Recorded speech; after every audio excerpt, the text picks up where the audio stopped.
podcast de cette semaine sur le codage de source.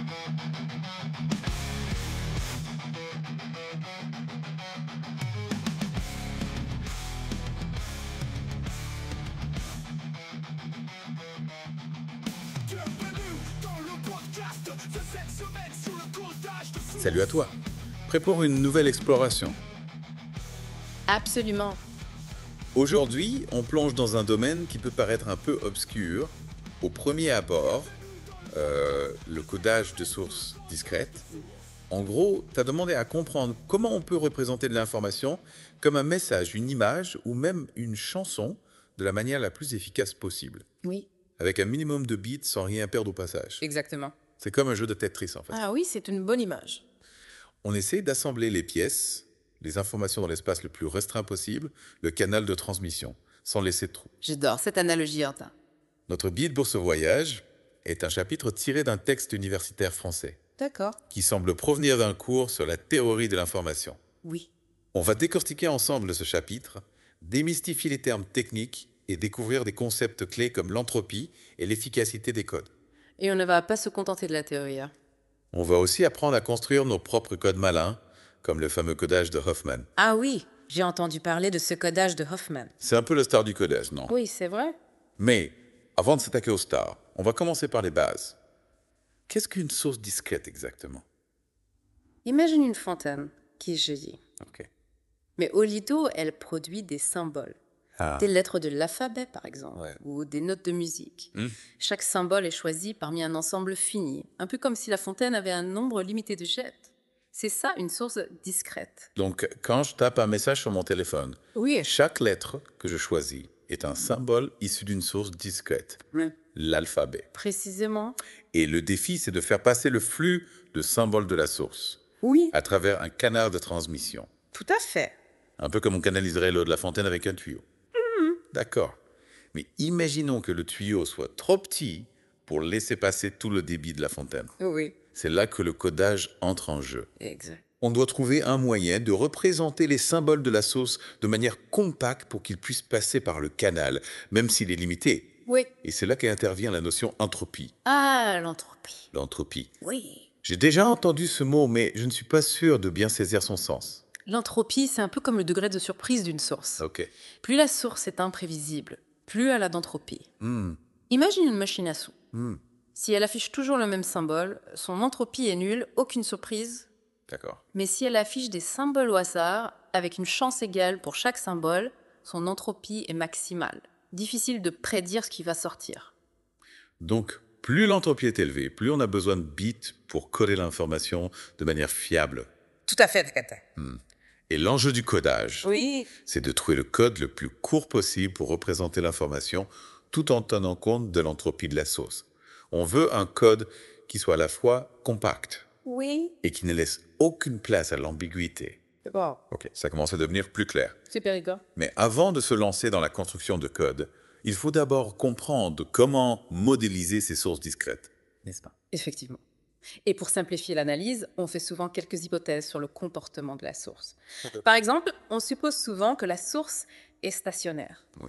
ce qui signifie que ses propriétés statistiques ne changent pas au cours du temps. Donc, si notre fontaine jaillissait des lettres de l'alphabet, le fait qu'elle soit stationnaire signifierait que la probabilité d'apparition de chaque lettre reste constante au fil du temps. Exactement. On suppose aussi souvent que la source est ergodique, ce qui veut dire qu'en observant une séquence suffisamment longue de symboles émis par la source, on peut obtenir une bonne idée de son comportement global. Oui. Un peu comme si on observait la météo pendant une très longue période pour comprendre les tendances climatiques d'une région. On n'a pas besoin de tout observer depuis le début des temps. Une longue période suffit pour se faire une bonne idée. C'est une très bonne analogie, Yendi. Ces hypothèses nous aident à simplifier les modèles mathématiques sans trop s'éloigner de la réalité. Super. On a déjà bien avancé. Mais qu'en a-t-il des sources qui ont une mémoire, c'est-à-dire où la probabilité d'un symbole dépend des symboles précédents?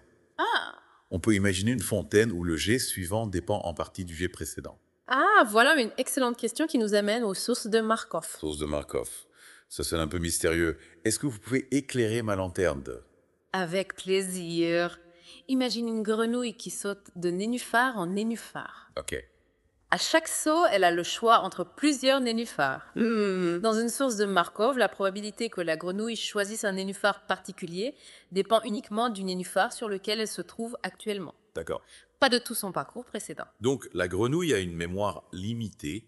Elle ne se souvient que du dernier nénuphar sur lequel elle a sauté. Exactement. Et on peut représenter ces probabilités de saut sous forme de matrice, appelée matrice de transition. Oui. C'est comme un tableau qui indique, pour chaque nénuphar de départ, la probabilité d'atterrir sur chaque autre nénuphar. Tout à fait. Je vois. Donc, si on connaît la position actuelle de la grenouille et la matrice de transition, on peut estimer la probabilité qu'elle saute sur un nénuphar particulier au prochain saut. Précisément.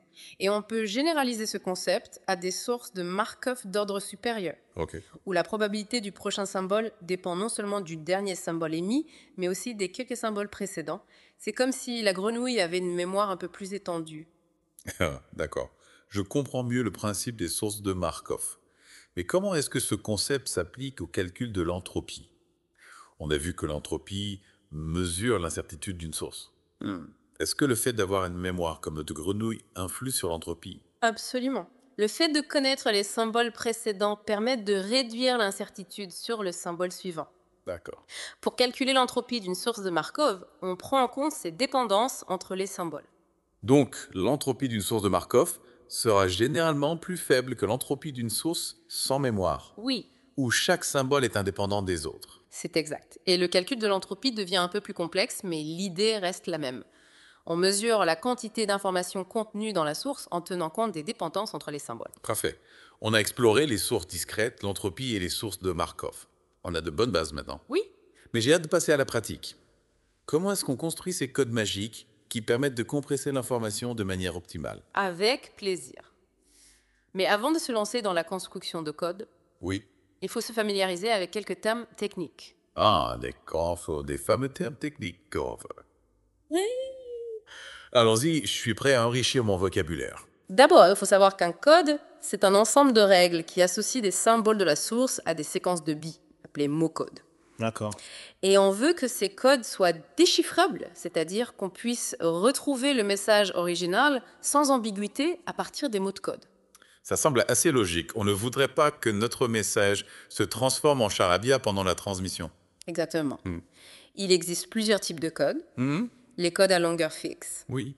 par exemple, utilisent des mots de code qui ont tous la même longueur. C'est simple, Oui. mais pas toujours très efficace. Un peu comme ranger des objets de taille différente dans des boîtes toutes identiques. Oui, On perd de la place. c'est ça. Il y a aussi les codes à longueur variable, Ok. où la longueur des mots de code peut varier en fonction des symboles. Oui. Et parmi ces codes à longueur variable, il y a les codes instantanés, aussi appelés codes sans préfixe. Codes instantanés. Qu'est-ce qui les rend si spéciaux? Dans un code instantané, aucun mot de code n'est le début d'un autre mot de code. C'est comme si chaque mot avait une étiquette unique qui permet de le distinguer immédiatement des autres. Ah, je vois. Donc, quand on reçoit un mot de code, Oui, on sait tout de suite à quel symbole il correspond, exactement. sans avoir besoin d'attendre la fin du message. C'est très pratique pour le décodage. Et comment est-ce qu'on sait si on peut construire un code instantané avec un ensemble de longueurs de modes de code données? C'est là qu'intervient l'inégalité de Kraft. Imagine un arbre où chaque branche représente un bit. Les mots de code, ce sont des chemins qui partent de la racine de l'arbre Oui. et qui aboutissent à une feuille. Donc, si un mot de code a une longueur de 3 bits, Oui, il correspondra à un chemin avec 3 branches dans l'arbre. exactement. Et l'inégalité de Kraft nous dit que pour construire un code instantané, la somme des poids de tous les chemins ne peut pas dépasser 1. D'accord. Le poids d'un chemin, c'est l'inverse de 2 élevé à la puissance de sa longueur. C'est un peu comme si l'arbre avait une capacité limitée et que chaque chemin prenait une certaine place. Si on essaie d'ajouter trop de chemins longs, on dépasse la capacité de l'arbre et on ne peut plus construire de code instantané. C'est une excellente image. Yeah. Et il existe une généralisation de l'inégalité de Kraft, appelée l'inégalité de Macmillan, Macmillan. qui s'applique à tous les codes déchiffrables, qu'ils soient instantanés ou non. Donc, même si on ne cherche pas à construire un code instantané, il y a quand même une limite à la façon dont on peut raccourcir les mots de code sans risquer de créer des ambiguïtés au décodage. Exactement. Ces inégalités mettent en lumière les contraintes mathématiques qui encadrent le codage de source. Fascinant. On a bien exploré les conditions nécessaires pour construire des codes déchiffrables. Mais maintenant, la question qui me brûle les lèvres. Peut-on vraiment atteindre la compression optimale en pratique? Est-ce qu'on peut créer un code qui soit aussi compact que possible, sans aucune redondance? C'est une excellente question qui nous amène au premier théorème de Shannon-Là. Ah, Ce théorème nous dit que oui, c'est possible, ouais. mais à une condition. Ouais, là, il y a une condition. Lucas Ward, dis-moi tout. Il faut être prêt à coder des séquences de symboles de plus en plus longues. C'est ce qu'on appelle l'extension de la source. D'accord. Plus on code de symboles à la fois, Oui, plus on peut s'approcher de la limite de compression optimale. c'est un peu comme acheter, en gros. Ouais. Plus on achète de produits à la fois, plus on obtient un prix unitaire intéressant. Exactement. Le théorème de Shannon nous donne une garantie. On peut s'approcher aussi, près qu'on le souhaite, de la limite de compression, à condition de coder des blocs de symboles suffisamment longs. Oui. C'est rassurant de savoir qu'il y a une solution optimale, même si elle peut être complexe à mettre en œuvre en pratique. Tout à fait. Et maintenant que l'on a ces bases solides, Oui, on peut se pencher sur les techniques de codage concrètes génial. qui nous permettent d'approcher cette limite optimale. J'ai hâte de découvrir comment on construit ces codes magiques. Par où on commence, ça c'est? On va commencer par une technique simple, D'accord. appelée la méthode directe, ou codage de Shannon. C'est parti. Expliquez-moi tout. Expliquez-moi tout. D'accord. La méthode directe, c'est un peu comme attribuer un prix à chaque symbole en fonction de sa rareté. Ok. Plus un symbole est rare, Yeah. plus son code sera long. C'est logique, on veut économiser les billes pour les symboles les plus fréquents. Oui, Un peu comme quand on range ses vêtements, on réserve les plus grands tiroirs pour les vêtements qu'on porte plus souvent. exactement. Pour calculer la longueur du code d'un symbole, on utilise une formule Oui. qui fait intervenir sa probabilité d'apparition. D'accord. Et le logarithme en base 2. Le logarithme, ça me rappelle mes cours de maths. Pas de panique, on n'a pas besoin de se replonger dans les formules compliquées. Ouf. Ce qu'il faut retenir, c'est que cette formule nous donne la longueur minimale du code pour chaque symbole, afin de garantir un code déchiffrable. Ok, donc on a une formule pour calculer la longueur des codes. Oui, Mais comment sont choisies les séquences de billes pour chaque symbole? on peut utiliser un arbre pour visualiser la construction du code. D'accord. Imagine un arbre qui se divise en 2 branches à chaque niveau. Oui. Chaque branche représente un bit 0 ou 1. Ok. On parcourt l'arbre en suivant les branches jusqu'à atteindre la longueur souhaitée pour le code du symbole. Donc si un symbole a un code de longueur 3, Ouais, on va suivre 3 branches dans l'arbre pour arriver à la feuille qui représente ce symbole. exactement. Et à chaque embranchement, Oui. on choisit le bit 0 ou 1, D'accord. en veillant à ce qu'aucun code ne soit le préfixe d'un autre. D'accord, je comprends le principe. Mais est-ce que cette méthode directe est toujours optimale? Est-ce qu'on peut faire encore mieux en termes de compression? Bonne question. La méthode directe est simple à mettre en œuvre. Oui. Elle n'est pas toujours la plus efficace. Non. Il existe d'autres techniques comme le codage de Shannon-Fano qui permettent d'optimiser encore la longueur des codes. Shannon-Fano. C'est un nom qui sonne bien. Comment ça marche? Le codage de Shannon-Fano, c'est un peu comme un jeu de tri. On commence par classer les symboles par ordre de probabilité décroissante. Les plus probables en premier Oui, et les moins probables à la fin. exactement. Ensuite, on divise les symboles en 2 groupes, de manière à ce que la somme des probabilités des symboles de chaque groupe soit aussi proche que possible. On essaye d'équilibrer les 2 groupes Oui, en termes de probabilité totale. c'est ça. Puis on attribue un bit à chaque groupe. 0 doropo pour le premier groupe, groupe pour le second. On répète ensuite l'opération pour chaque groupe en les divisant à nouveau en 2 sous-groupes D'accord. et ainsi de suite jusqu'à ce que chaque symbole soit isolé dans un sous-groupe. Et à la fin, chaque symbole a un code qui correspond au chemin qu'il a suivi dans ce processus de division. Précisément. Le codage de Shannon-Fano est généralement plus efficace que la méthode directe, car il prend mieux en compte les différences de probabilité entre les symboles. C'est astucieux. Mais est-ce qu'on a atteint le Graal de la compression avec cette technique? Ou est-ce qu'il y a encore mieux? Il existe une technique encore plus performante, le codage de Huffman. C'est l'algorithme star du codage de source, celui qui permet d'obtenir les codes les plus courts possibles pour une source donnée. Ah, le fameux codage de Huffman. J'ai hâte de découvrir comment ça marche. Le codage de Huffman, c'est un peu comme un jeu de construction. On part des symboles les moins probables, qu'on assemble pour former des groupes de plus en plus grands, Oui, jusqu'à obtenir un seul grand arbre. on assemble les petites pièces pour former des pièces plus grandes. Et ainsi de suite. Exactement. À chaque étape, on fusionne les deux éléments les moins probables, Ok. qui peuvent être des symboles individuels ou des groupes de symboles, D'accord. pour créer un nouvel élément, Mm. dont la probabilité est la somme des probabilités des deux éléments fusionnés. C'est comme un arbre généalogique inversé. On part des feuilles, les symboles, et on les relie progressivement jusqu'à la racine. C'est une excellente image. Et une fois qu'on a construit l'arbre, Oui. on peut attribuer un code binaire à chaque symbole en suivant le chemin qui mène de la racine à la feuille correspondant à ce symbole. On attribue un 0 à chaque branche gauche Ok. et un 1 à chaque branche droite. Donc le code d'un symbole, c'est la séquence de 0 et de 1 qu'on rencontre en descendant l'arbre jusqu'à ce symbole. Exactement. Et la beauté du codage de Huffman, Ouais. c'est qu'il garantit que le code obtenu est optimal.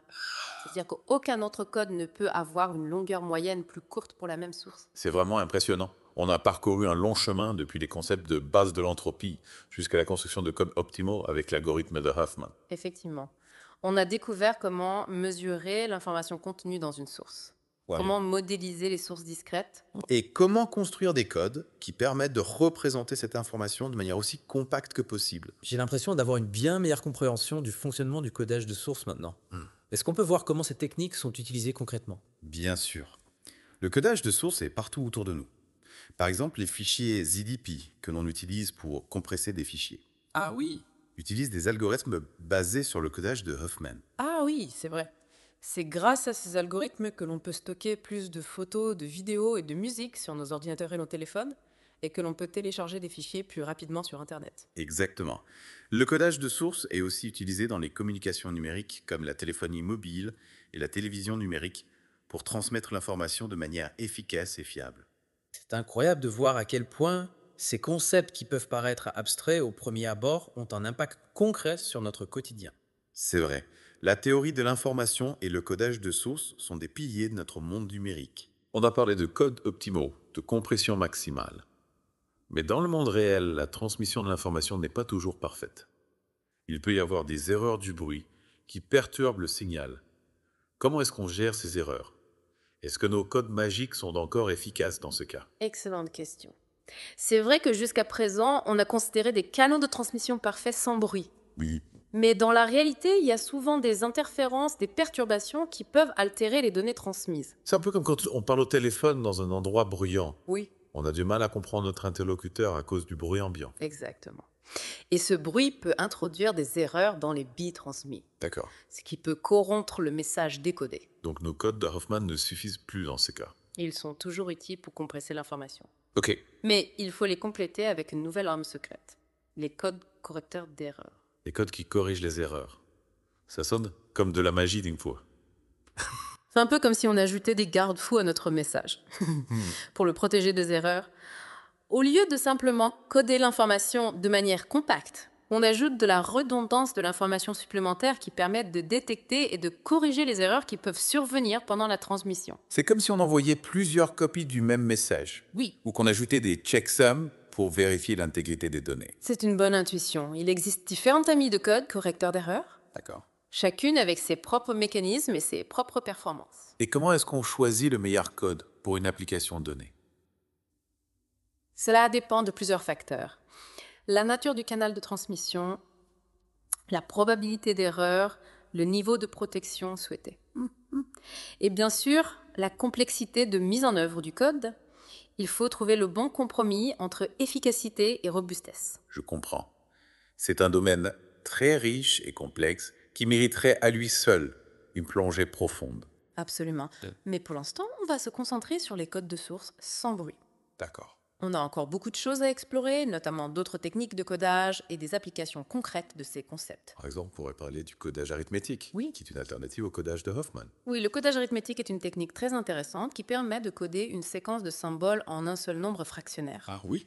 Il peut être plus efficace que le codage d'Huffman, surtout pour les sources, avec des probabilités de symboles très asymétriques. C'est fascinant. On a vraiment touché du doigt un domaine crucial de l'informatique et des télécommunications. Et je réalise à quel point ces concepts qui peuvent paraître abstraits au premier abord ont un impact concret sur notre vie quotidienne. C'est une observation très juste. La théorie de l'information et le codage de sources sont des piliers de notre monde numérique et il est important de comprendre les principes fondamentaux qui les sous-tendent. Absolument. Et j'ai hâte de continuer à explorer ce domaine fast. Moi aussi. Il y a encore tant de choses à apprendre et à découvrir. Par exemple, on pourrait parler de la théorie de la distorsion Oui. qui permet de quantifier la perte d'informations lorsqu'on compresse des données avec perte. Oui, c'est un sujet passionnant qui nous amène à la frontière entre le codage de source et le traitement du signal.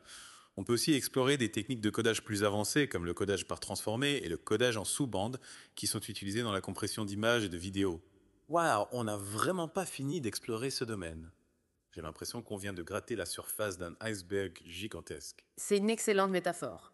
Le codage de source est un domaine en constante évolution, avec de nouvelles découvertes et de nouvelles applications qui émergent sans cesse. C'est vraiment stimulant. J'ai envie d'en savoir plus, So. Moi aussi.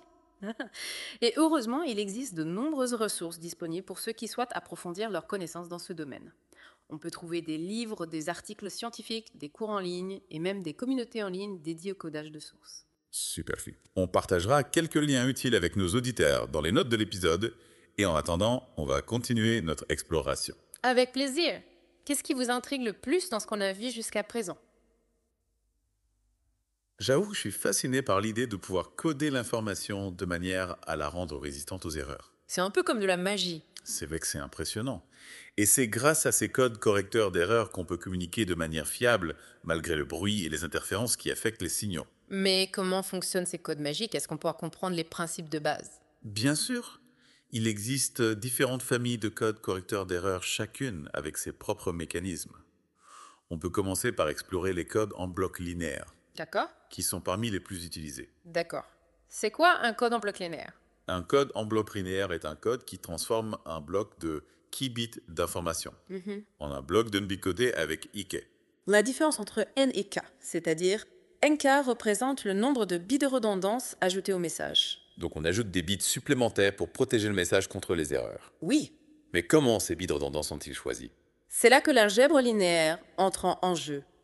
Un code en bloc linéaire est défini par une matrice génératrice, qui est une matrice de taille kxn. Pour coder un bloc de k bits, on multiplie ce bloc par la matrice génératrice pour obtenir un bloc de n bits codés. Ah d'accord. Donc la matrice génératrice est un peu comme une recette qui nous dit comment transformer les bits d'information en bits codés. Exactement. Et la beauté des codes linéaires, c'est que le décodage peut aussi être effectué à l'aide d'opérations matricielles. C'est pratique. Mais comment fait-on pour choisir la bonne matrice génératrice pour un code donné? Il existe de nombreuses méthodes pour concevoir des codes en blocs linéaires, chacune avec ses propres avantages et inconvénients. Le choix de la matrice dépend des propriétés du code souhaité, comme sa capacité de correction d'erreurs, son efficacité et sa complexité de décodage. Je vois, c'est un domaine très technique mais fascinant. Est-ce qu'on peut voir un exemple concret de code en bloc linéaire? Bien sûr, prenons l'exemple du code de Hamming 7,4, qui est un code très simple, mais efficace. Ce code transforme un bloc de 4 bits d'information en un bloc de 7 bits codés en ajoutant 3 bits de redondance. Et comment sont choisis ces 3 bits de redondance? Ils sont calculés à partir des 4 bits d'information en utilisant des opérations de modulo 2, c'est-à-dire des additions binaires sans retenue. C'est un peu comme un jeu de devinettes. On ajoute des indices pour aider le récepteur à retrouver le message original, même si certains bits sont corrompus. Exactement. Et le code de Hamming 7,4 est capable de corriger une erreur sur un seul bit. C'est pas mal pour un code aussi simple. Est-ce qu'il existe des codes qui peuvent corriger plus d'erreurs? Bien sûr, il existe des codes plus complexes, comme les codes BCH et les codes Reed-Solomon, qui peuvent corriger plusieurs erreurs sur un bloc de bits. Ces codes sont utilisés dans des applications critiques comme les communications spatiales et le stockage de données sur disque dur. Waouh, c'est impressionnant. On voit bien que le codage correcteur d'erreurs est un domaine crucial pour garantir la fiabilité de la transmission et du stockage de l'information. Absolument, si. Et les recherches continuent pour développer des codes encore plus performants, capables de résister à des niveaux de bruit et d'interférence de plus en plus élevés. C'est vraiment passionnant. J'ai hâte de voir ce que l'avenir nous réserve dans ce domaine. Moi aussi. Qui sait quelles nouvelles découvertes et quelles nouvelles applications émergeront dans les années à venir? On a parlé de code d'entropie, de compression, de correction d'erreurs. Oui. C'est passionnant, mais j'aimerais bien qu'on revienne un peu sur le concret. À quoi ça sert vraiment le codage de source dans notre vie de tous les jours? Vous avez raison, on s'est un peu perdu dans les méandres de la théorie. Mais en réalité, les applications du codage de source sont partout autour de nous. Ah oui. Pensez aux fichiers que vous utilisez tous les jours. Les images JPEG, les vidéos MP4, les fichiers ZDP. Ils utilisent toutes des techniques de codage de source pour réduire leur taille. Ah oui, c'est vrai. Yeah. Quand on compresse un fichier avec ZDP, Yeah. on utilise un code pour représenter l'information de manière plus compacte. C'est un peu comme ranger ses affaires dans une valise en utilisant des sacs de compression pour gagner de la place. Exactement. Et ça permet non seulement de gagner de la place sur nos disques durs, Oui, mais aussi d'accélérer les transferts de fichiers sur Internet. d'accord. Imaginez télécharger un film en quelques minutes au lieu de plusieurs heures. Ah oui, C'est possible grâce au codage de source. c'est incroyable. Ah. Donc à chaque fois qu'on envoie une photo par email, qu'on écoute de la musique en streaming ou qu'on regarde une vidéo en ligne, on utilise en fait des algorithmes de codage de source sans même s'en rendre compte tout à fait. Yeah. Et les applications ne se limitent pas au stockage et à la transmission de données. Bon. Le codage de source est aussi utilisé dans la cryptographie pour protéger les informations sensibles et dans la reconnaissance vocale pour convertir la parole en texte. Waouh, c'est vraiment un domaine fondamental de l'informatique et des télécommunications. Oui. Et avec l'essor de l'intelligence artificielle et de l'Internet des objets, on peut imaginer que son importance ne fera que croître. Absolument. L'optimisation de la représentation et de la transmission de l'information est un enjeu crucial pour le développement de ces technologies. On a besoin de codes toujours plus performants pour gérer l'explosion des données que nous générons. C'est fascinant. J'ai l'impression qu'on a encore beaucoup à apprendre sur ce sujet. C'est certain. Le codage de source est un domaine en constante évolution avec de nouveaux défis et de nouvelles opportunités qui apparaissent sans cesse. Qui sait quelles innovations nous attendent dans les années à venir? Merci beaucoup pour cette plongée profonde dans le monde du codage de source. J'ai vraiment appris beaucoup de choses aujourd'hui. C'était un plaisir de partager ces connaissances avec vous. N'hésitez pas à explorer les ressources que nous avons partagées dans les notes de l'épisode pour approfondir le sujet. Et à bientôt pour une nouvelle plongée dans un autre domaine passionnant.